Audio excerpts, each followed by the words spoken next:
लोग इसी नल से पानी भरा करते थे। एक दिन जब एक भिखारी उस नल पर पानी पीने आया तो गांव वालों ने उसे भगा दिया। हे भिखारी, कहाँ चले आ रहे हो बे?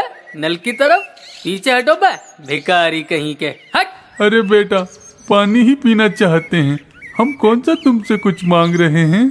अबे हटो, ज्यादा जुबान न चलाना, नहीं तो देंगे एक कंटाप। साला नल को गंदा करोगे का? पीने दो बेटा, बहुत प्यासे हैं, कहीं बिन पानी हमारी जान ही ना निकल जाए। अबे मरना चाहते हो तो मर जाओ बे, हमें काहे मारना चाहते हो? चलो चुपचाप खिसक लो यहाँ से, पानी गंदा करोगे बे, भिखारी कहीं के। भिखारी प्यासा ही वहाँ से जाने लगा और जाते जाते उसने गांव वालों से कहा, याद रखना सब, हमें भगाने वालों, तुम सब एक दिन इसी नल का पानी पीकर मरोगे। 2 दिन बाद रात को जैसे ही 12 बजते हैं, चौपाल से नल के जोर जोर से चलने की आवाज आने लगी तो रमेश की पत्नी की नींद टूट गई। अजी उठिए तो, ना जाने कौन नल पर घुसिया रहा है, तनिक देखिए तो सही। ठीक है, हम अभी देखते हैं कौन है जो 12 बजे नल पे अपनी खोपड़िया पटक रहा है। तुम सो जाओ बे। और रमेश जैसे ही नल के पास जाता है तभी नल से अपने आप पानी निकलना शुरू हो जाता है। ये देखकर रमेश घबरा जाता है और जैसे ही रमेश पीछे मुड़ता है उसे नल का भूत पकड़ लेता है। कौन हो? हमें छोड़ दो, हमने तुम्हारा क्या बिगाड़ा है बे? पहचाना नहीं का बे, हम वही भिखारी हैं जो तुम्हारी वजह से प्यास से तड़प तड़प के मर गए थे, मगर हम तो कब पानी पिलाएंगे बे। और वो भूत रमेश का सर पकड़कर नल से निकल रहे पानी से लगा देता है और ज्यादा पानी पेट में जाने की वजह से रमेश का पेट फट जाता है और वो मर जाता है। अगली सुबह सब नल के पास पड़ी रमेश की लाश को देखकर घबरा जाते हैं। हे भगवान, ये क्या हो गया, हम तो लुट गए रे। अगली रात जैसे ही 12 बजते हैं, चौपाल से नल के चलने की आवाज आने लगती है और आवाज सुनकर महेश की नींद टूट जाती है। अबे कौन है बे? रात के 12 बजे नल का घंटा बजा रहा है, तेरी प्यास हम बुझाते हैं बे।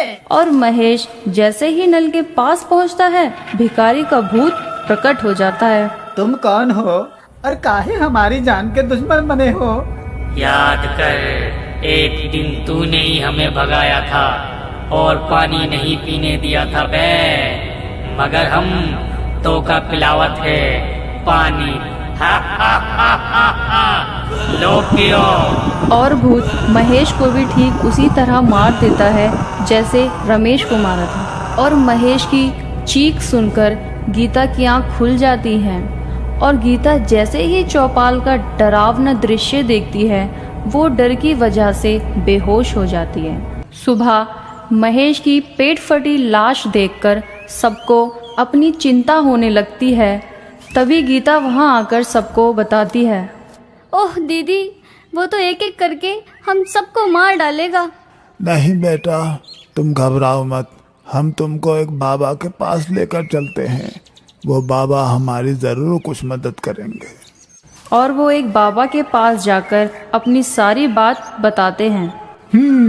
हम सब समझ गए, उन दोनों पापियों ने उस भिखारी को पानी नहीं दिया था, वो बेचारा प्यास से मर गया, इसीलिए अब वो सबको पानी पिला पिला कर मार रहा है।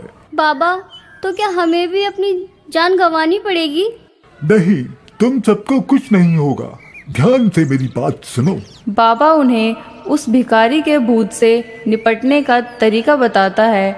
सब रात होने का इंतजार करते हैं और जैसे ही रात के 12 बजते हैं, चौपाल से नल चलने की आवाज आने लगती है। गीता अपने घर से योजना के हिसाब से बाहर आ जाती है। भूत गीता को देखकर प्रकट हो जाता है।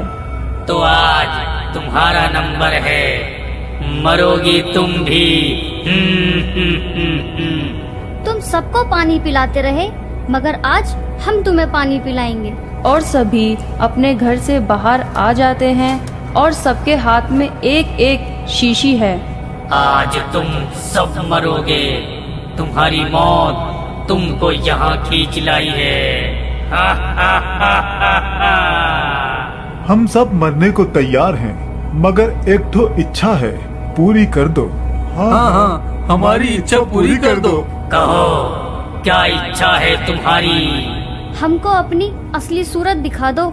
और जैसे ही भूत भिखारी के रूप में आता है, सब एक साथ अपनी अपनी शीशी खोलकर उस पर गंगा जल छिड़क देते हैं और गंगा जल से भूत जलकर राख हो जाता है और भिखारी की भटकती आत्मा को शांति मिल जाती है। रमेश और महेश ने गलत किया। सुनो गांव वालों, हमें हमेशा प्यासे को पानी पिलाना चाहिए।